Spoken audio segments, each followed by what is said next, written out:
रवि के ऑफिस के रास्ते में एक वृद्धाश्रम था। अक्सर उसे लाचार वृद्ध वृद्धाश्रम के बाहर दिख जाते थे, क्योंकि सिग्नल के पास ही वृद्धाश्रम था। रवि बहुत संवेदनशील व्यक्ति था। उसे लोगों को परेशान देखना बिल्कुल अच्छा नहीं लगता था।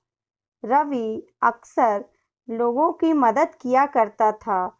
एक दिन जैसे ही रवि सिग्नल पर रुका, उसे एक औरत की जोर-जोर से रोने की आवाज़ आ रही थी।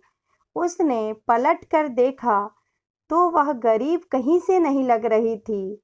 रवि को कुछ अजीब सा लगा, तो रवि ने बाइक उसकी तरफ मोड़ दी और उसके पास आकर रुककर पूछा, माँ जी, क्या हुआ? कुछ मदद चाहिए? क्या हुआ? बताओ तो सही। कुछ लोग और भी जमा हो गए थे।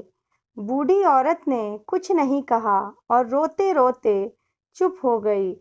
रवि ने अपनी पानी की बोतल दिए और उसे पीने को कहा।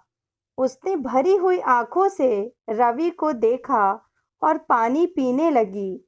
वह थोड़ा शांत हुई तो रवि ने फिर से पूछा, क्या हुआ माँ जी? कोई मदद चाहिए? कुछ रुपए दे दूं? आपके साथ कोई नहीं है क्या? बच्चे कहाँ हैं? उसने कहा, यहाँ कोई नहीं है बेटा। जब मेरे बच्चे छोटे थे, तब आपस में मेरी माँ कहकर लड़ा करते थे। आज जब वह बड़े हो गए हैं, तब तेरी माँ कहकर लड़ते हैं और आज उन्होंने हमेशा के लिए मुझे यहाँ छोड़ दिया। बचपन में जब एक को संभालती थी, तो दूसरा भी आ जाता था, कहता था, माँ मुझे भी संभालो।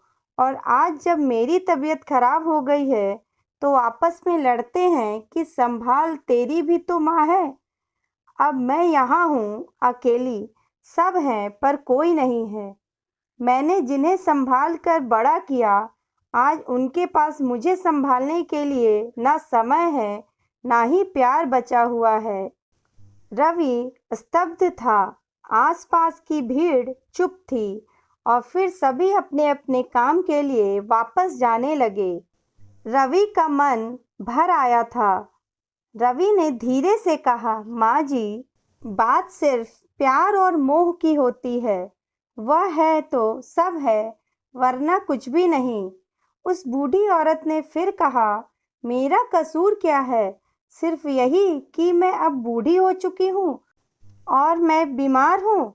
बचपन का मेरी माँ अब तेरी माँ में बदल चुका है, लेकिन फिर भी माँ हूँ। मेरा क्या है, आज हूँ और कल नहीं हूँ। वह जहाँ रहें, खुश रहें। रवि भरी हुई आंखों से माँ जी के हाथ में कुछ रुपए रखे और चल पड़ा।